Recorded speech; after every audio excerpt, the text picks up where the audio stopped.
ఇక అటు తెలంగాణ శాసన మండలిలో మంత్రి పొన్నం ప్రభాకర్ మాట్లాడుతున్నారు. లైవ్ చూద్దాం. దాదాపు 200 కోట్లంటే ప్రతి 50 కోట్ల ఒక బ్యాక్వర్డ్ క్లాస్కి వచ్చినట్టయితే 100 చొప్పున 5,000 కోట్ల పైన బ్యాక్వర్డ్ క్లాస్కు సంబంధించినటువంటి మరి హాస్టల్ నిర్మాణం జరుగుతూ ఉన్నది. అదే కాక బీసీ కార్పొరేషన్లు కానీ బీసీ కులవృత్తులకు సంబంధించి వాస్తవంగా ప్రభుత్వం ఒక మంచి ప్రణాళిక తీసుకొని రాజీవ్ యువ వికాసం కింద ఒక కార్యక్రమం తీసుకున్నాం. కొన్ని కారణాల వల్ల దాని కొంత అప్లికేషన్ల ప్రక్రియ జరిగిన తర్వాత ఆగిన రాష్ట్ర వ్యాప్తంగా అన్ని జిల్లాల్లో ఆన్లైన్ అప్లికేషన్లు వచ్చినాయి. క్షేత్రస్థాయిలో వాటికి సంబంధించినటువంటి బ్యాక్వర్డ్ క్లాస్కు లాభం చేయాలి, న్యాయం చేయాలనే ఆలోచనతో ప్రభుత్వం చిత్తశుద్ధితో ఉన్నది. కొంత గత ప్రభుత్వాలకు సంబంధించినటువంటి ఆర్థిక సంక్షోభాన్ని నేను ఇప్పుడు మళ్ళీ అది కారణం అని చెప్పడం లేదు, కానీ గతంలో వాళ్ళు 10 సంవత్సరాల్లో కూడా 2,400 కోట్లు చేరినటువంటి అంశాన్ని దృష్టిలో పెట్టుకోవాలి. వాళ్ళు 10 సంవత్సరాలు లెక్క తీస్తే మొత్తంగా చెప్పారు మేము కూడా చెప్పాలి, మనం కూడా చెప్పాలి. 10 సంవత్సరాల్లో చేయనటువంటి దాన్ని దృష్టిలో పెట్టుకొని అయినా మనం ఇంకా చేయాలి. నేను గౌరవ సభ్యునికి ధన్యవాదాలు తెలియజేస్తా ఉన్నా. మొన్న కూడా సభలో మనకు చర్చ వచ్చిన రోజు తప్పకుండా తమరికి విజ్ఞప్తి చేసినాం. గౌరవ కౌన్సిల్ చైర్మన్గా ఒకసారి అటు గౌరవ ఉప ముఖ్యమంత్రి గారు కూడా విజ్ఞప్తి చేసినాం.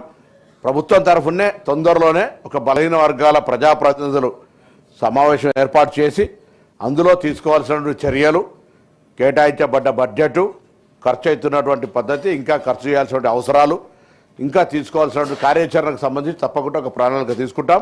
నేను మళ్ళొకసారి కూడా చెప్తా ఉన్నా, నేను ఒక బేసికల్లీ కాంగ్రెస్ పార్టీ సామాజిక న్యాయానికి ఛాంపియన్. సామాజిక న్యాయానికి సంబంధించినటువంటి విధానం ప్రభుత్వంలో ఇంక్లూజివ్నెస్గా మాది పార్ట్ ఆఫ్ పార్షల్గా మేము తీసుకొని పోతాం. ఎక్కడ కూడా ఇబ్బంది కలిగేటువంటి పరిస్థితి, బ్యాక్వర్డ్ క్లాస్కు అన్యాయం జరిగేటువంటి పరిస్థితి రానివ్వం. మా ప్రభుత్వంలో ఉన్న పెద్దలందరూ కూడా సానుకూలంగా అటువంటి అంశం తీసుకెళ్ళినప్పుడు అలా పాజిటివ్గా రెస్పాన్స్ అవుతారు.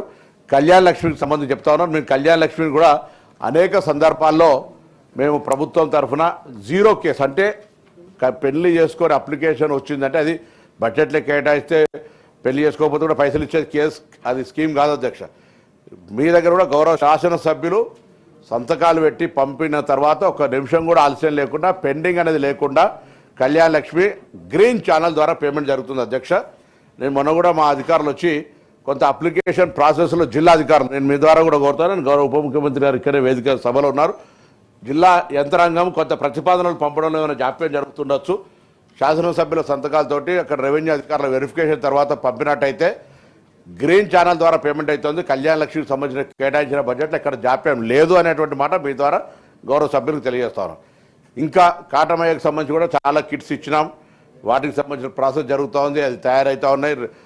10,000 చొప్పున కిట్టు ఇచ్చుకుంటూ వెళ్తా ఉన్నాం అనేటువంటి మాట కూడా నేను మనవి చేస్తూ, తప్పకుండా మరొకసారి నేను మిమ్మల్ని గౌరవ సభ ద్వారా బలహీన వర్గాలకు సంబంధించిన అంశం లోపల ఈ ప్రభుత్వం పూర్తిగా అందుకోసమే ఇవాళ కుల సర్వే చేసింది.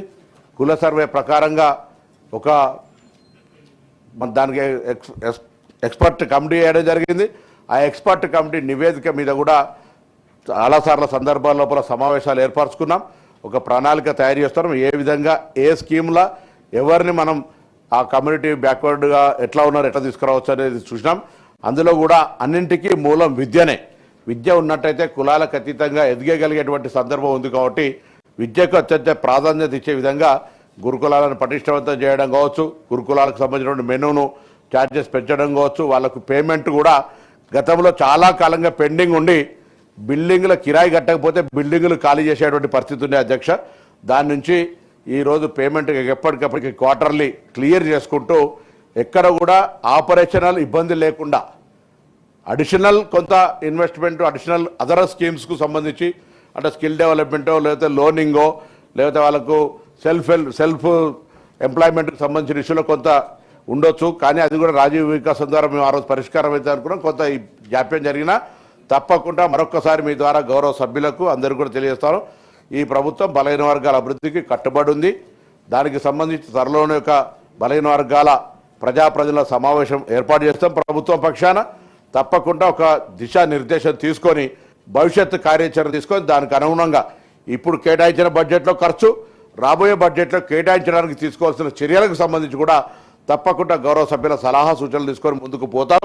ఎక్కడ కూడా ఏ అంశం లోపల కూడా అటు హాస్టల్స్కి సంబంధించినటువంటి ఫుడ్ కాంప్రమైజ్ కాకుండా ఎప్పటికప్పుడు పర్యవేక్షణ జరుగుతోంది. మిగతా అన్ని పేమెంట్స్ ఇష్యూ లోపల కూడా గౌరవ ఉప ముఖ్యమంత్రి గారి సహకారంతో ఎక్కడ ఇబ్బంది లేకుండా ముందుకు పోయే విధంగా ఎస్సీ ఎస్టీ బీసీ మైనార్టీ వెల్ఫేర్కు సంబంధించిన విషయం లోపల స్పెషల్ కన్సిడరేషన్ ఉంది అనేటువంటి మాట కూడా ఈ సందర్భంగా సభ్యులకు తెలియజేస్తాను. Honourable member short question. Sir, ప్రభుత్వం బలహీన వర్గాల సంక్షేమం కోసం కట్టుబడి ఉంది అని చెప్తా ఉన్నారు సార్. మేము చెప్తుంది ఆ కట్లు రైట్. ఇప్పటి వరకు తెలంగాణ మండలి